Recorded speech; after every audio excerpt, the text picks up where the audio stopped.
ඔබේ අලුත් ව්‍යාපාරය ෆයිනෑන්ෂලි සක්සස්ෆුල් වෙයිද කියලා හොයලා බලන්නේ කොහොමද? අන්න ඒ ගැන තමයි අද අපි යුනිකෝන් ෆැක්ටරි තුලින් කතා කරන්නේ.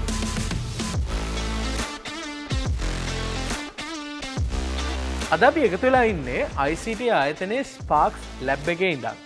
ICTA ආයතනය මේ Sparx Lab එක තුලින් ව්‍යවසායකයන්ට ඔවුන්ගේ වැඩ කරගන්න අවශ්‍ය වෙන සියලුම පහසුකම් සමග ස්ථානයක් ලබා දීලා තියෙනවා.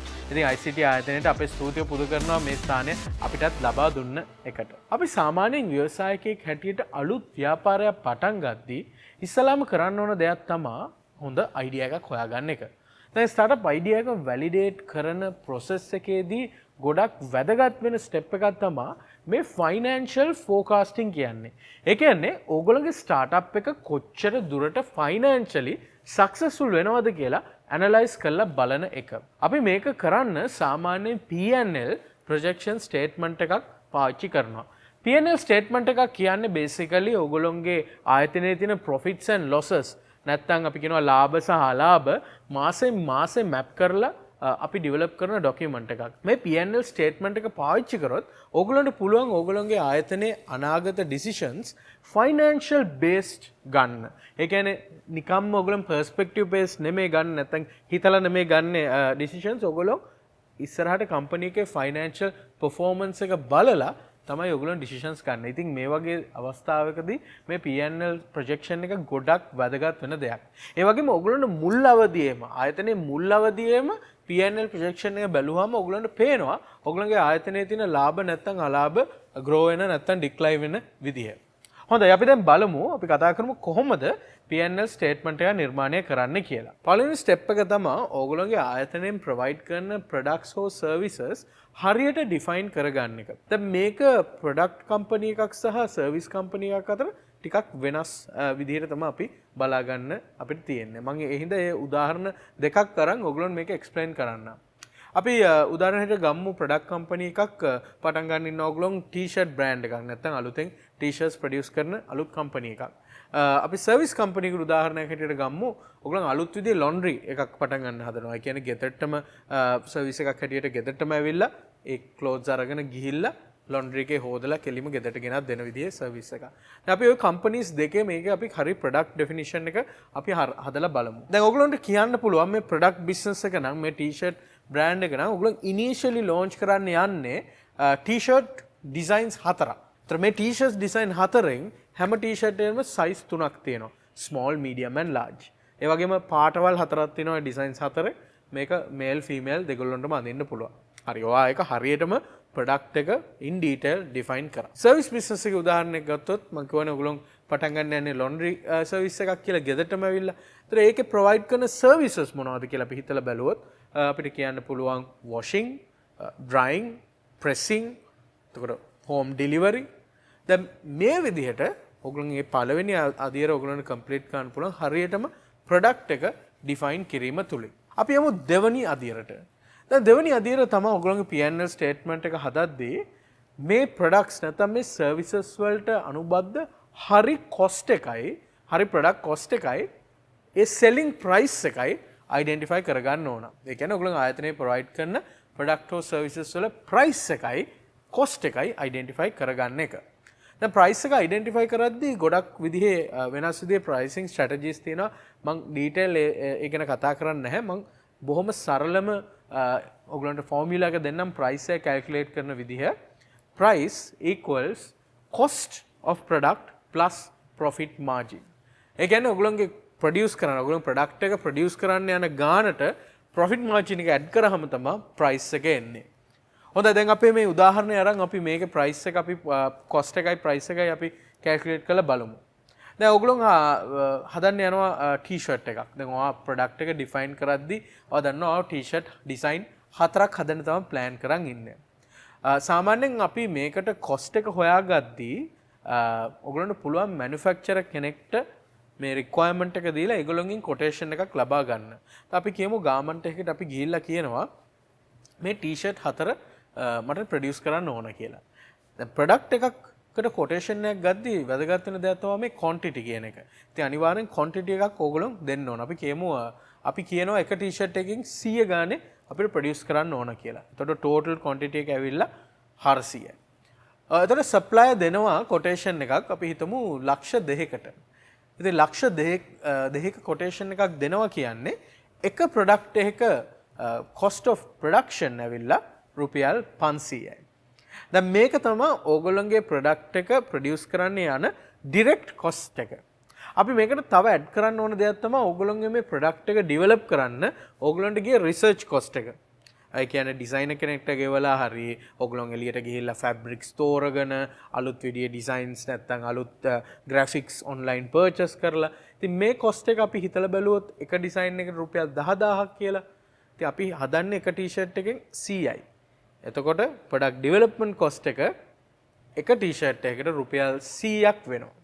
දැන් අපි මේ ප්‍රොඩක්ට් ඩෙවලොප්මන්ට් කොස්ට් එකයි ප්‍රොඩක්ට් එකේ කොස්ට් එකයි එකට ඇඩ් කරාම 500 100 අපිට එනවා ටෝටල් කොස්ට් එකක් රුපියල් 600ක. දැන් මේක තමයි ඕගොල්ලෝගේ ප්‍රොඩක්ට් එකේ කොස්ට් එක 600 rupees. දැන් අපි කොස්ට් එක අයිඩෙන්ටිෆයි කරගත්තා. කොහොමද ප්‍රයිස් එක අයිඩෙන්ටිෆයි කරන්නේ? දැන් මම ඉස්සෙල්ලා ඔයගොල්ලන්ට ෆෝමියුලා එකක් කිව්වනේ price equals cost plus margin. සාමාන්‍යයෙන් ගොඩක් විදිහේ pricing strategies නැත්නම් pricing models තියෙනවා. හැබැයි මම හරියම සරල විදිහේ pricing model එකක් ඔයගොල්ලන්ට කියන්න. සාමාන්‍යයෙන් ඔයගොල්ලෝ startup validation අපි කලින් වීඩියෝ එකේ ඔයගොල්ලෝ දැක්කා. startup validation කරද්දී ඔයගොල්ලෝ එක දෙයක් තමයි ඔයගොල්ලෝගේ market එක ඔයගොල්ලෝ identify කරගන්නවා. ඒ කියන්නේ කොයි විදිහේ economic level එකකද කොයි විදිහේ demography එකක්ද මේ market එකට තියෙන කියලා ideal customer. ඉතින් ඔයගොල්ලන්ට පුළුවන් ඒ ටාගට් සෙග්මන්ට් එකට ගැලපෙන ප්‍රයිස් එකක් ඩිසයිඩ් කරන්න.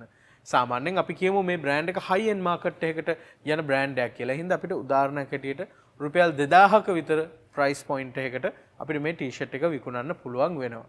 දැන් මෙහෙම ගත්තොත් අපේ ප්‍රයිස් එක ඇවිල්ලා රුපියල් 2000යි.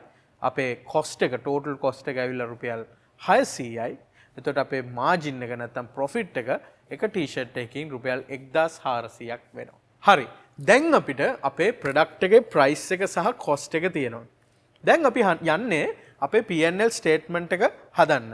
මේ ස්ටෙප් එකේදී අපි ඇත්තටම කරන්නේ ඕගොල්ලෝගේ ප්‍රොඩක්ට් එකට සේල්ස් ටාගට් එකක් නැත්තම් සේල්ස් ප්ලෑන් එකක් හදලා ඒ සේල්ස් ප්ලෑන් එකෙන් ඕගොල්ලෝගේ ටෝටල් ඉන්කම් එක නැත්තම් ටෝටල් රෙවෙනියු එක අපි කැල්කියුලේට් කරනවා. දැන් මම මේ P&L ස්ටේට්මන්ට් එක ඕගොල්ලන්ගේ වීඩියෝ එකේ හදනවත් එක්කම ඕගොල්ලන්ටත් පුළුවන් මේ වීඩියෝ එකේ ඩිස්ක්‍රිප්ෂන් එකේ තියෙන ලින්ක් එකෙන් මේ P&L ස්ටේට්මන්ට් එකේ ටෙම්ප්ලේට් එක ඩවුන්ලෝඩ් කරගන්න. ඉතින් ඒ ටෙම්ප්ලේට් එක පාවිච්චි කරලා ඕගොල්ලන්ට පුළුවන් මාත් එක්කම මේ ස්ටේට්මන්ට් එක හදන එක ෆලෝ කරන්න.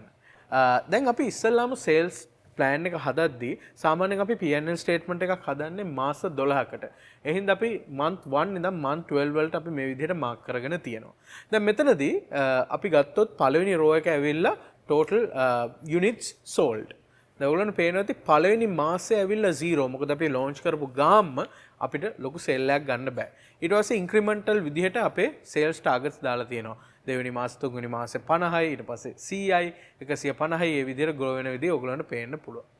ඊළඟ row එකේ අපි පෙන්නලා තියෙනවා revenue එක. දැන් revenue එක calculate කරන එක හරි ලේසියි. මොකද අපි දන්නවා කීයක් විකුණනවද?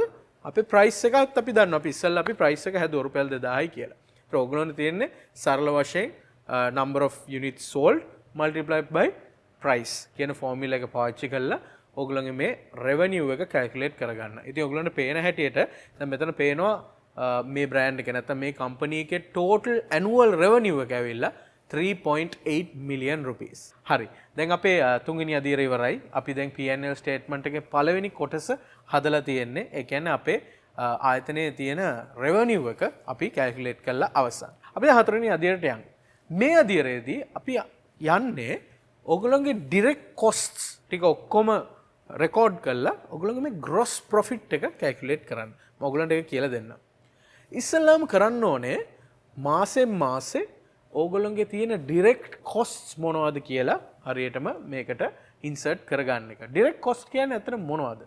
direct cost කියන්නේ basically ඕගොල්ලන්ගේ product එක manufacture කරන්න යන cost එක. දැන් අපි ඒක ඉස්සෙල්ලා calculate කරලා බැලුවා. ඒ හින්දා අපිට මේක හරිම ලේසි මේක enter කරගන්න ලේසි formula එකක් තියෙන්නේ direct cost. දැන් මේ direct cost එක ඇතුළේ මම ಜಾති දෙකක් දාලා තිනවා. පළවෙනි එක තමයි මේ product එකේ cost එක. දෙවෙනි එක තමයි packaging cost එක. මොකද packaging cost එක directly product cost එකට contribute වෙන දෙයක්. මම packaging cost එක ටී-ෂර්ට් එකට රුපියල් 100 ගානේ ඇඩ් කරලා තියෙනවා. දැන් ඔයගොල්ලන්ට පේනවා ඇති මම මේ කැල්කියුලේට් කරලා තියෙන ප්‍රොඩක්ට් කොස්ට් එක සහ පැකේජින් කොස්ට් එක ඒ ෆික්ස්ඩ් දැන් අපි දන්නවා රුපියල් 600යි අපේ ටී-ෂර්ට් කොස්ට් එක multiplied by the quantity. يعني manufacturing quantity එක නැත්නම් sales quantity එක multiply කරලා තමයි අපි ඒ quantity ඒ figure එක අරන් තියෙන්නේ. ඒ වගේම packaging cost එකත් එන්නේ ඒ same විදිහට තමයි අපි calculate කරලා තියෙන්නේ. අපි මේ දෙක add කරාම අපිට එනවා අපේ total direct costs. හොඳයි. දැන් total direct costs වලින් පස්සේ අපි calculate කරනවා gross profit කියලා එකක්. gross profit කියන්නේ ඕගොල්ලන්ගේ revenue එකෙන් direct costs අඩු කරාම එන ඒ ලාභය. ඉතින් මේ ෆෝමියුලා එක පාවිච්චි කරලා ඔයගොල්ලන්ට gross profits ටික ඔයගොල්ලන්ගේ P&L එකට දාගන්න පුළුවන්. හරි. දැන් අපිට last step එක විතරයි ඉතුරු වෙලා තියෙන්නේ. ඒ තමයි ඔයගොල්ලන්ගේ ආයතනයේ තියෙන expenses calculate කරලා ඔයගොල්ලන්ගේ net profit එක නැත්තම් අන්තිමටම ඉතුරු වෙන ලාභය අපි calculate කරගන්න එක. දැන් මේක කරන්න ඔයගොල්ලන් identify කරගන්න ඕන ඔයගොල්ලන්ගේ ආයතනයේ තියෙන expenses මොනවද කියලා. අපි මේ ටී-ෂර්ට් බිස්නස් එක ගත්තොත් ප්‍රධාන වශයෙන් අපිට තියෙන expenses තමයි අපි ගත්තොත් marketing expense එකක් තියෙනවා. ඒ කියන්නේ ඔයගොල්ලන්ට මේ ටී-ෂර්ට්ස් කස්ටමර්ට sell කරන්න එක digital marketing වෙන්න පුළුවන් නැත්නම් වෙන විදිහේ ඔයගොල්ලන් selling techniques use කරද්දී ඒකට යන cost එකක් තියෙනවා. ඉතින් ඒක සමහරවිට fixed cost එකක් වෙන්න පුළුවන් නැත්නම් මාසෙන් මාසේ quantity එක හැටියට change වෙන්න පුළුවන්. ඒ වගේම ඔයගොල්ලන්ට තියෙනවා salaries. ඒ කියන්නේ ඔයගොල්ලන් අනිවාර්යෙන් මේ company එක දුවන්න නැත්නම් run කරන්න employees ලා අවශ්‍ය වෙනවා. ඉතින් ඒගොල්ලන්ට pay කරන්න salaries වලට යනවා cost එකක්. ඒ වගේම ඔයගොල්ලෝ office space එක maintain කරනවා නම් rental එකක්. ඒ වගේම utility bills, electricity, internet වගේ දේවල්, transportation. දැන් මේ ආයතනය කරගෙන යද්දී තියෙන වියදම්. ඊට පස්සේ ඔයගොල්ලන්ට finally කරන්න තියෙන්නේ මේ total expenses ටික adapt කරලා නැත්නම් total කරලා එතකොට ඔයගොල්ලන්ට total expenses amount එක එනවා.